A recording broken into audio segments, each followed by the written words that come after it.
Wow, wow, wow. There's no other way to start this video aside from just wow. An absolute banger game one. San Antonio Spurs versus the OKC Thunder. The Spurs pull off the upset in Oklahoma City, 122 to 115 behind Wemby.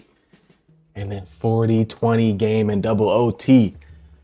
I know where I'm gonna start. Victor Wembanyamas. He's here. Now I know he's been here. Obviously, we knew he's a good player, but he's here like officially now. Like playoff run stamped. Like if they go in the finals, like a best player in the world. Like this is a best player in the world type performance. 40-20 game against the now back-to-back MVP Shai Gilgeous-Alexander. You watch him get his MVP trophy before the game. You looking on like shit. That's my shit. That's my trophy. And I go out in the game and I show that should be my trophy. Hey, I don't know about just yet. But as this run continues, and like I said, if they can get to the NBA Finals and hoist that Larry O'Brien trophy, then we might be talking best in the world. And I don't know if he's going to get that chain back for probably another 10, 15 years. I mean, I'm going to just be honest, maybe another 20 years. But hey, once again, banger game one. I mean, just wire to wire, exciting moments, dunks, three-pointers, defense. I mean, this game had it all. Like I said, the San Antonio Spurs come away with this one. Victor Wembanyama was obviously, the number one, the mainstay. But Dylan Harper severely impresses in his playoff start debut. 24 points, 11 rebounds, and 6 assists, and 7 steals. For a rookie, this boy is 20 years old. He was just in college. 2 years ago, he was in high school.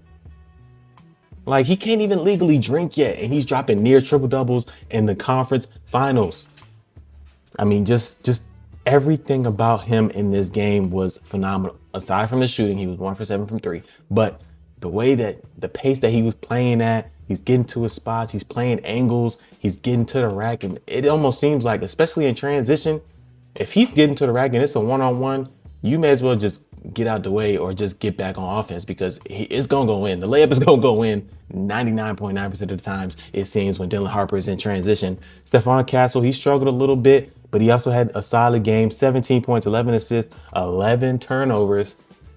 I mean, seriously, like down the stretch, it just seemed like it was turnover. And OKC just could not capitalize some way, somehow.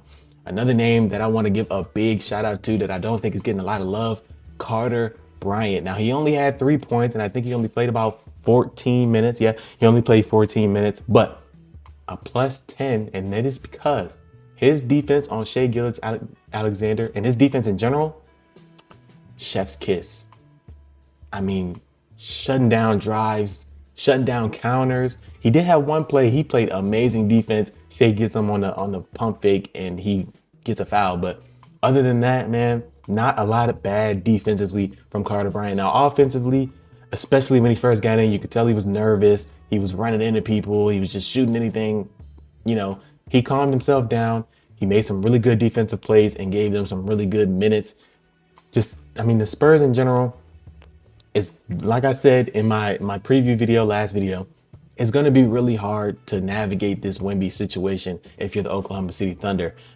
Now, they tried early on, and throughout the entire game, they stuck Caruso on him early. They stuck J-Dub on him early. And they're like, hey, Chet, you're going to have to roam. Isaiah Hartenstein, you can't even play because we need this. We need the spacing on the offensive end. But then we also need Chet to stay on the floor because he is our rim protector. He's our main defensive, big. So you can't really give us much right now because Wemby's just not gonna play you.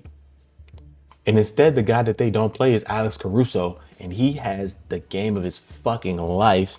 31 points, 8 of 14 from 3.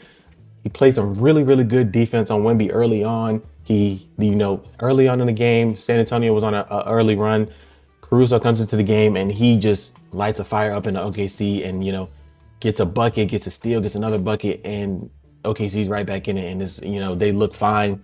But Alex Caruso he was the best player for Oklahoma City. And it honestly wasn't even really close. Shai Gilgeous-Alexander, like I just mentioned, back-to-back MVP, got his trophy earlier that night. Honestly, was shut down and was locked up, in terms of, a typical Shai game that we expect. Yes, he had 24 points, but he was 7 of 23, 2 of 7 from 3, 12 assists, 4 turnovers. He had 5 steals, which is okay, but in terms of a typical Shai game, this was nowhere near it. And along this playoff run, he hasn't had a lot of these, Shai games that we expect. And especially going up against San Antonio Spurs with all the physical and stout guards that they have on the defensive end. And then, of course, you have Victor Wembanyama on that back line holding it down. It was really tough for Shai Gilgeous-Alexander to get to his spots. He gets to a mid-range. And like I said earlier, Carter Bryant, he has a really good wingspan, and he's also not really, he can't really move him because, he has a little bit of weight on him. So Shai gets to his mid-range, tries to get off a bump fade. I mean, there's still a hand there. And even at some points, like I mentioned in my preview video as well, Victor Wembanyama can contest the mid-range from the middle of the paint, which is the craziest shit. It's crazy. But they made it really tough for Shai. They were showing him a lot of bodies. They just, even if it was a one pass away, they were like, fuck you. We're gonna go double Shai, and we're gonna make you make a 3. And if your name wasn't Alex Caruso, you were not making a 3. Chet, good God, man. What? I mean, like, were you even there yesterday? The only thing I remember from you is, I mean, you had a block going into OT, and then you got dunked on. That pretty much damn near sealed the game at double OT. God, like, Chet need to show some heart at the end of the day. Like, we know how good he is offensively. We know how good he is defensively. But every time this Wemby matchup comes around, he just disappears. Now, I can see if, he don't really see it as a rivalry. It's not that serious for him. But shit, it needs to get that serious. Fuck, I mean, it needs to get that serious. 8 points, 2 of 7 shots from Chet Holmgren in a game where J-Dub is just coming back off an injury, who also had a solid game, I might add.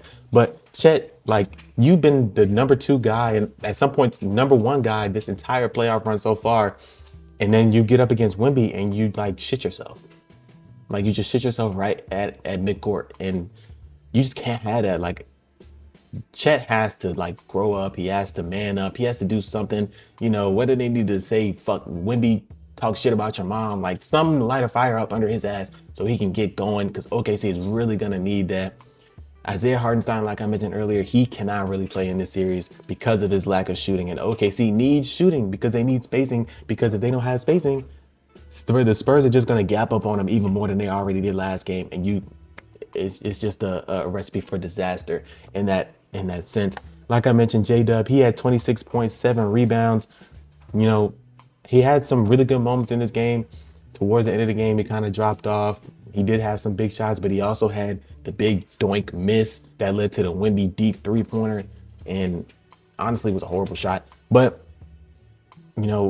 J-Dub can't be like, he looked like the main offensive, engine in this game. And that just can't happen, especially when you have a 2-time MVP on your team. Now, as for the bench of the Oklahoma City Thunder, aside from Alex Caruso, Cason Wallace, he had some big shots. He had some good defensive moments. He also had his hand in that Chet block going into OT.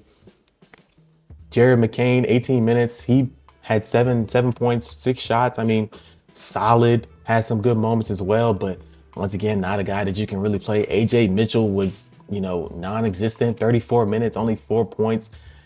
That was somebody who, had a really good game 4 against the Lakers last series, and you're kind of looking, hey, maybe AJ Mitchell can be a spark for the Oklahoma City Thunder going up against the San Antonio Spurs, especially, the way that he gets to the rim is kind of different compared to Shai and J-Dub and those guys. And he just didn't really provide what was kind of expected of him to a point. But overall, like I said, man, really, really good game 1 right here. I hope we get 6 more of these and we go to 7.